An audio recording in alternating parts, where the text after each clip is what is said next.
السلام عليكم، معاكم هالة حجازي من قناة حلو حادق. يلا بينا النهاردة نعمل كده شوية منين او قراقيش زي ما بنقول عليها في مصر. حاجة كده تحفة، تنفع للفطار مع كوباية شاي بلبن، وتنفع كمان لسناكس. حاجة كده خيال والله، طعمها وريحتها حاجة كده رائعة، وبألف هنا وشفا مقدما. لو عجبكم الفيديو ما تنسوش لايك وشير واشتراك في القناة. يلا بينا نعرف المقادير بتاعتنا. مقادير سهلة وبسيطة جدا، وكمان هتوفري، والكمية ما شاء الله كبيرة. ويلا بينا نعرف المقادير.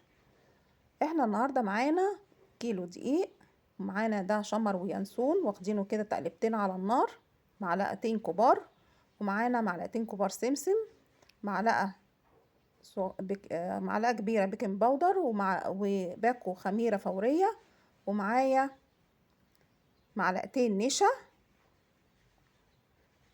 ومعلقتين سكر، ومعايا نص كيلو زيت على سمن، يعني 350 جرام سمن، 150 جرام زيت. خلاص، هناخد بقى كل المقادير الجافة كده على بعضها. ومعايا كمان رشة ملح، رشة صغيرة، يعني تقريبا نص معلقة صغيرة. خلاص، هنقلب بقى المقادير الجافة كلها مع بعضها كده، وطبعا هسيب لكم المقادير بالظبط في صندوق الوصف. وهقلبهم كويس جدا، وهنزل عليهم كده بالسمن والزيت. وطبعا معايا كوباية مية دافية حطاها كده على جنب. خلاص، وهحط بقى الكف بتاع التقليب في العجان. طبعا لو ما عندكيش عجان مفيش اي مشكلة، هناخده كده هو نبسته على ايدينا، بحيث ان الدقيق يتشرب السمن والزيت كويس جدا. ما شاء الله طلع لي كمية كبيرة، وهقول لكم على الكمية اللي طلعها. هو طلع الكيلو الدقيق طلع كيلو ونص. يعني يا جماعة احنا بنقول الحقيقة، علشان في ناس كتير بتقولك ايه ده طلع من كيلو دقيق 3 كيلو، وعملنا من كيلو دقيق 3 4 كيلو. الكلام ده طبعا كلام مش منطقي خالص. ازاي هيطلع كيلو دقيق 3 4 كيلو مخبوز؟ ازاي؟ طبعا كل الكلام ده كله كلام مش صحيح ومش حقيقي. هو الكيلو دقيق بيطلع كيلو ونص، ولو حشياه مثلا عجوة او في ناس كمان بتحشيه ملبن، طبعا بيطلع اكتر شوية. خلاص، بعد ما تشرب بقى الدقيق تشرب السمن والزيت كويس جدا، هنبتدي نحط له كده المية شوية بشوية، ونشوف لو لقينا العجينة بتشقق كده هو ومش طرية، هنكمل بقية الكوباية. هو تقريبا اخد الكوباية كلها. خلاص، طبعا هاخده كده هو على ايدي كده هو، دي خطوة يعني بسيطة. هناخده كده على ايدينا كده هو، ان انا اجيبه من تحت كده واعجنه عجنة واحدة. خلاص، وطبعا مش هسيبه يخمر ولا اي حاجة. التخمير هيبقى وهو في الصينية، يعني وهو متشكل في الصينية. هبتدي بقى اخد جزء جزء كده واعمله رول زي ما حضراتكم شايفين كده بالظبط. عايزه اقول لكم ان المنين او القراقيش بتاعتنا دي ما بتاخدش وقت نهائي، لان تشكيلها سهل جدا جدا، وحاجه كده بسيطه وسريعه. وما شاء الله المخبوزات في البيت بتملى البيت خير وبركه. والله يا جماعه انا شخصيا بحب قوي قوي قوي ريحه المخبوزات في البيت، بتبقى حاجه كده جميله وتحفه، وبحس ان البيت كده مليان خير.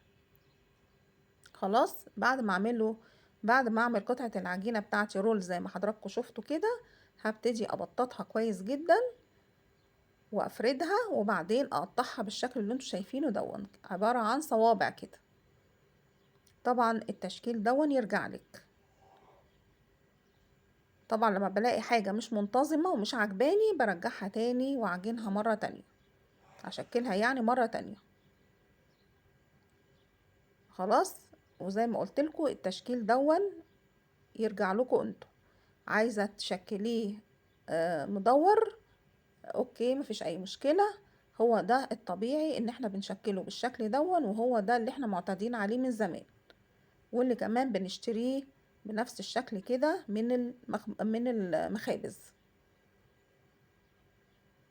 وانا بحبه بصراحة كده سادة، وعلشان يطلع ريحته حلوة لازم باخد كده الشمر واليانسون، باخد كده معلقتين كبار وبحطهم في طاسة صغيرة، وعلى النار افضل اقلب فيه كده هوت لغاية اما ريحته تبتدي تطلع.